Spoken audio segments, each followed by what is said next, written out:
राधे राधे। राधा वल्लभ श्री हरिवंश भक्तमाल की इस सीरीज में मैं डॉक्टर आशा आज फिर से एक सत्य घटना के साथ आपके सामने उपस्थित हुई हूँ। ये कथा जो है ये कल्याण पत्रिका से ली गई है। काशी क्षेत्र में एक गांव और वहां पर एक वृद्ध माता गोमती बाई, गोमती जी ठाकुर जी की अनन्य भक्त।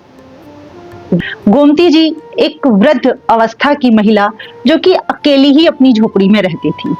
खाने की या फिर कोई भी भोग प्रसाद पूजा विधि की कोई सामग्री उनके पास नहीं होती थी। उस झोपड़ी में सिर्फ गोमती मैया और उनके एक छोटे से कन्हैया वो रहते थे। वो नित्य अपने ठाकुर जी को, अपने प्रभु को भांति भांति के भाव से व्यंजन अर्पित करती थी। नित्य ठाकुर जी के लिए चूल्हे पर वो कढ़ाई रखती और कढ़ाई में पानी गर्म करती और भाव में जाकर ठाकुर जी को विभिन्न प्रकार के भाव पुलाव पकाकर उनको खिलाती। एक रोज ऐसे ही गोमती मैया ने अपनी कुटिया में चूल्हे पर कढ़ाई रखी और उसमें पानी भर दिया। पानी खौलने लगा और आज गोमती मैया का मन हुआ अपने लाला को मालपुआ खिलाने का। गोमती मैया जब पानी खौल जाता तो ये भाव करती कि घी, शुद्ध देसी घी उबल रहा है और ठाकुर जी को बड़े प्रेम से भाव से ये कहती जाती, देख लल्ला ये घोल कितना अच्छा तैयार हुआ है, घी में कितनी प्यारी खुशबू आ रही है।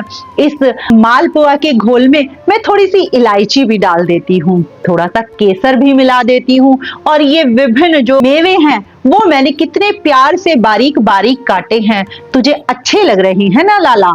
ऐसे भाव में आकर गोमती मैया ठाकुर जी के लिए माल पुआ तलने लगी और बीच बीच में ठाकुर जी को ये भाव अर्पित करती कि देख लाला ये मालपुआ कितना अच्छा बना है, ये कितना मुलायम और बाहर से कितना सुंदर है। मालपुए को अब मैं कढ़ाई से निकालकर देख कितनी भीनी भीनी खुशबू वाली चाशनी में डाल रही हूँ। इस चाशनी में केसर और इलायची की कितनी अच्छी खुशबू आ रही है लाला।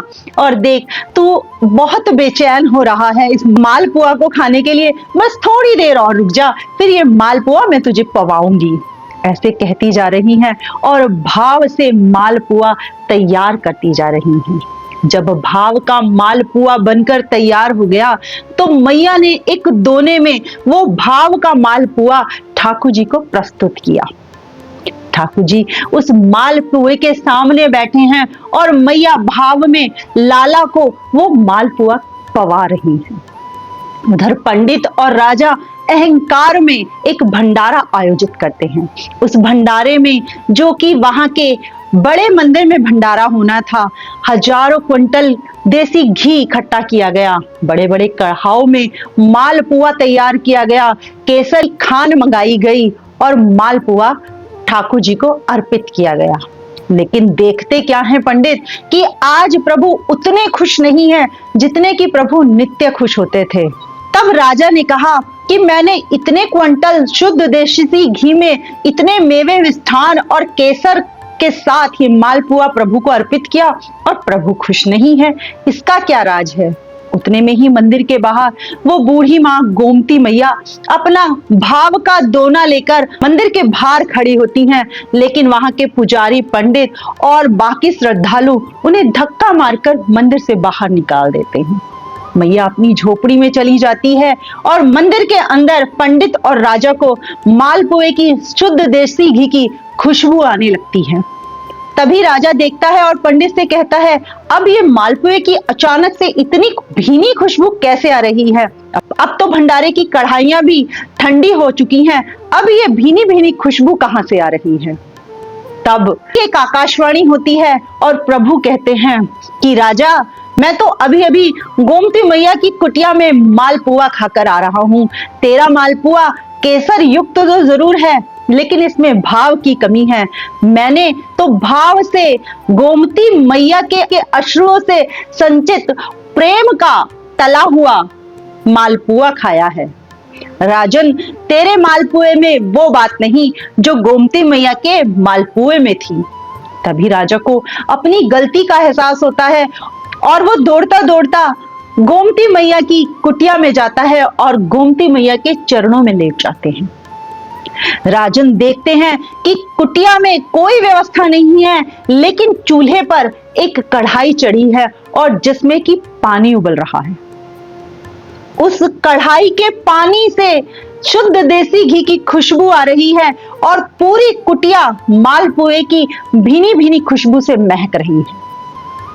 तब राजा गोमती मैया से साष्टांग प्रणाम करके ये निवेदन करते हैं कि मैया, आपका भाव का मालपुआ प्रभु ने स्वीकार किया। आप जैसे भक्तों के कारण ही प्रभु इतने खुश और प्रसन्न रहते हैं, अपने भक्तों पर कृपा करते हैं, अपने भक्तों के लिए भाव से भी भोग स्वीकार कर लेते हैं। तो यहां अगर जो भाव की कमी है तो प्रभु उसके 56 भोग भी नहीं स्वीकार करते, लेकिन यदि भाव है तो प्रभु भाव से पका हुआ मालपुआ भी सच में खा लेते हैं। जैसे प्रभु ने दुर्योधन के मेवे नहीं खाए, लेकिन विदुर के यहां जाकर प्रभु ने केले के छिलकों का भोग लगाया। तभी तो कहा जाता है, दुर्योधन की मेवा त्यागी, दुर्योधन की मेवा त्यागी, साग विदुर घर खाई, सबसे ऊंची प्रेम सगाई, सबसे ऊंची प्रेम सगाई। तो जो प्रेम से भोजन पकाता है, जो भाव से प्रभु को अर्पित करता है, प्रभु उसका भोजन, उसका भोग स्वीकार करते हैं। और जो 56 भोग तो लगा रहा है, मेवे मिष्ठान तो खिला रहा है, लेकिन उसमें भाव नहीं है, तो प्रभु उसका भोजन कभी भी नहीं स्वीकार करते। तो प्रभु के भोजन के लिए, प्रभु के भोग के लिए सिर्फ हमें भाव उत्पन्न करने की जरूरत है। 56 भोग तैयार करने की जरूरत नहीं है, कोई विशाल भंडारा कराने की जरूरत नहीं है। यदि भाव है तो प्रभु सूखी रोटी, प्रभु साग भी खाने आ जाते हैं, प्रभु भाव से पका हुआ मालपुआ भी खाने आ जाते हैं। बोलो कृष्ण कन्हैया लाल की जय। जय जय श्री राधे, जय जय श्री राधे, जय जय श्री राधे। राधा वल्लभ श्री हरिवंश।